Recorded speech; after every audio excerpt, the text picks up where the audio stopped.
After tackling the challenging hike to Abaquoh Falls, I was ready for another waterfall adventure to clear my mind from a tough week at work. Art, who's photographed many waterfalls in the Pacific Northwest, suggested Spirit Falls as the next destination, especially since I managed Abaquoh's rugged trail. With overcast skies and no rain in the forecast, perfect for photography, it was time to hit the trail. We met at Cascade Locks, a historic town in the heart of the Columbia River Gorge National Scenic Area, about 40 miles east of Portland. With just over 1,100 residents, it's the only incorporated city directly on the Pacific Crest Trail, making it a hub for hikers and outdoor enthusiasts. Our meeting point was at the base of the iconic Bridge of the Gods. This steel truss cantilever bridge stretches 1,858 feet across the Columbia River, linking Cascade Locks to Washington's Highway 14 near Stevenson.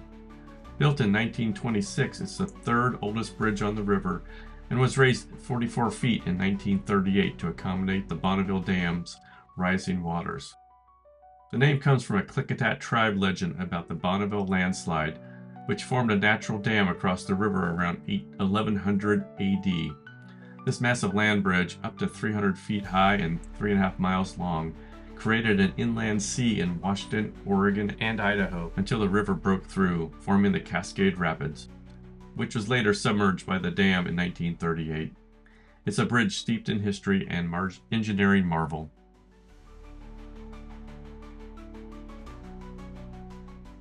The route to Spirit Falls was a short drive east of the bridge along Highway 14.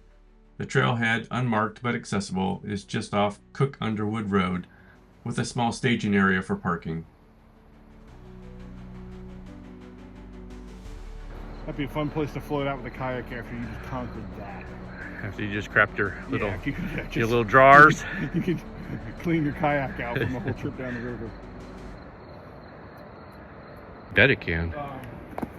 Again, you're a little far out, so it's not like you're in the Dog Mountain with 500 cars, but it totally changes the experience versus when you have these places totally open.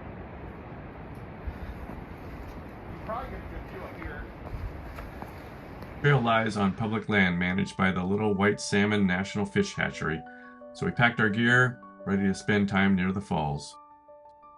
The trail is no walk in the park, a 1-mile round trip with steep 500-foot descent over loose, rocky terrain, drop-offs, and the fall's 33-foot plunge into a turbulent pool demand caution. A tragic 2022 incident near Spirit Falls, where a woman from Camas fell into the river, highlights the risk. Despite recent rains, the path was dry and dusty, making each step tricky. Trees and boulders offered some stability, but it was an entertaining descent.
We reached the Hatchery land's boundary and caught sight of Spirit Falls.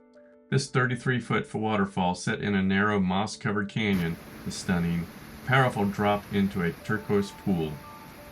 For kayakers, it's a notorious Class 5 rapid, one of the toughest on the Little White Salmon River, requiring precise navigation to avoid the dangerous hydraulic at its base. Its reputation for thrills and risks is well known, with past rescues and fatalities.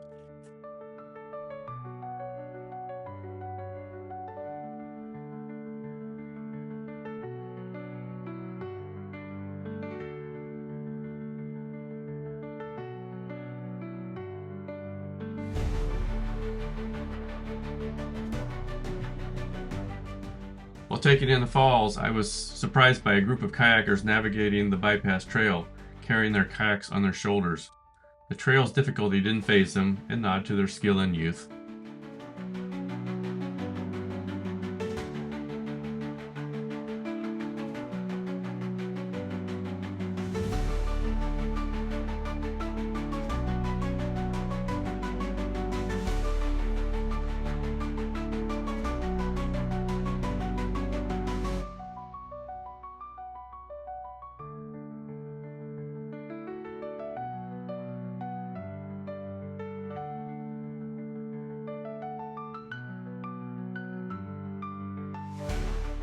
Then another kayaker shot over the falls, a vibrant flash against the water.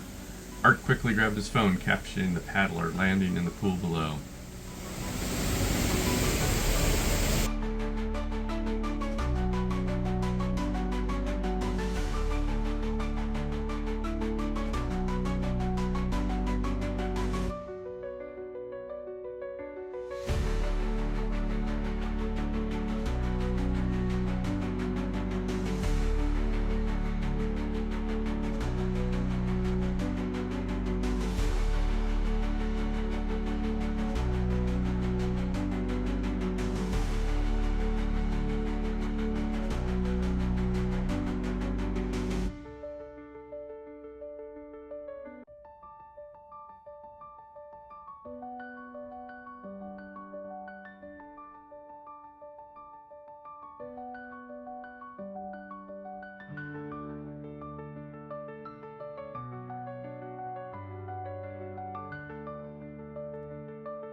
The climb back up was just as tough as the descent, with the steep, dusty trail pushing our limits, but we made it back up to our Broncos, exhausted but fulfilled.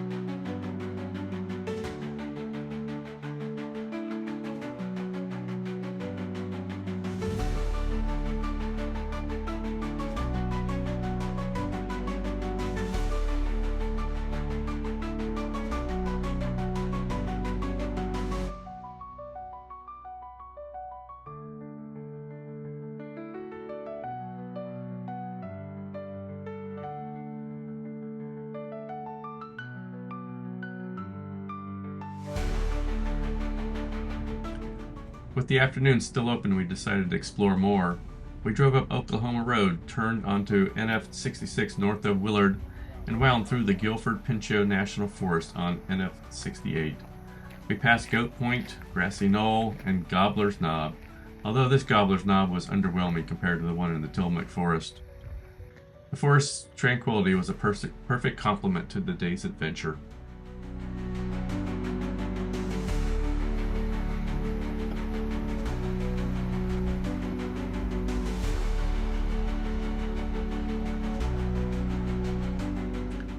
We emerged in Carson and stopped at Backwoods Brewing Company, a spot we loved from our last ride outing at the end of 2024.